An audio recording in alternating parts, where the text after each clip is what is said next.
Здравейте всички!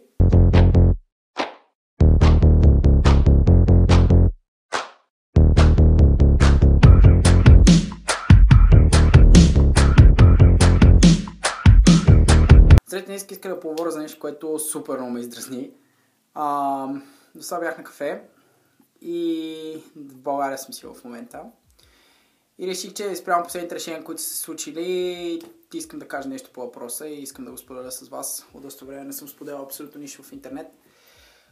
Обаче те е потресащо. В смисъл, искам да поговоря малко за забраната за отменянето забраната за тютюнопушенето. Нещо, което ми направи впечатление днеска, че седях на кафе и в момента мирише на цигари. И е супер дразнещо. Значи, много мраза, когато някой трябва да насажда неговото си решение върху мене. В случая, който е това, че някой човек решил да се трови и да пуши, аз нямам нищо против пушачите. В смисъл, да, това си е тяхно решение. Аз имам много от приятелите ми са пушачи. Хора, които излизат от кафетата и ресторантите и пушат навън, които го правят дори в момента, защото знаят, че не е честно спрямо хората като мен, които не пушат. И много мраза, защото фактически аз не насаждам мое решение, което аз лично съм избрал на някой друг. Защото когато един човек изпуши една цигара, човека срещу него, който не пуши, гълта абсолютно всичките бокуци. И фактически за това, че те си изпуши една цигара, аз изпушвам две, без изобщо да пуша. В крайна сметка това е нещо, което се говори от здравна гледна точка. Да, аз имам проблем с белите дробове, имам хроничен бронхит и съм ми карал пневмония няколко пъти. И на реално погледнато, мене белите дробове са като перфорирани.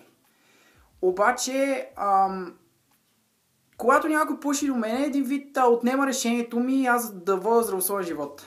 Защото седи и аз гълтам дима. Нещо, което в крайна сметка не съм избрал за себе си.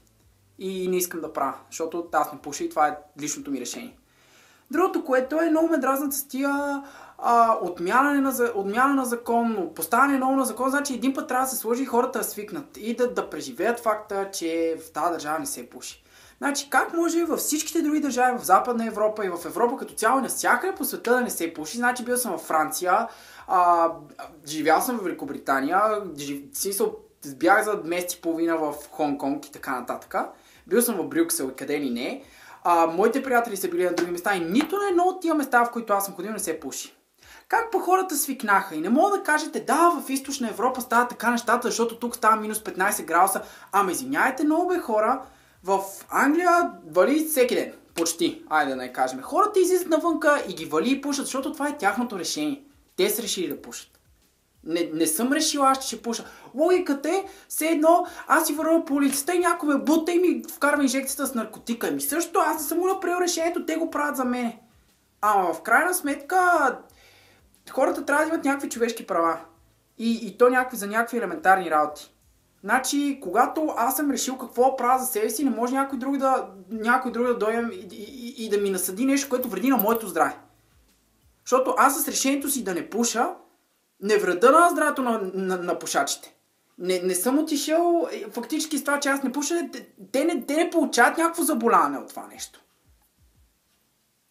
Така че иска да го кажа, че е много глупаво и аз съм адски против, много против за отмянането на този закон, доколкото чух даже са го отменили вече. И не мога да разбера. И не мога така да се отменят и да се слагат и да се отменят и да се слагат. Слага си, хората свикват, в крайна сметка, suck it. Преживей факта, че не се пуши. Ако искаш да пушиш, излезни навънка. Не ми пречи. Не пречи на всичките други хора, които не пушат. Защото в крайна сметка е глупаво. Както казвам, искам да повторя още един път. Аз нямам нищо против хората, които пушат, защото всеки има правото да се трови. Нямам против хората, които ползват наркотици. Както казах, всеки има правото да се трови.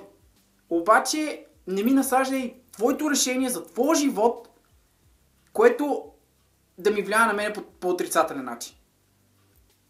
Това е. И да, отделно 5000 пъти трябва да си переш дрехите. Нон-стоп. Което е някаква изобщо минимална част от нещата. Благодаря много, че ми слушахте и да, subscribe, харесвайте и правите каквото искате. Обаче, да, вашите решения не трябва да влият отрицателно на някой друг. Чао!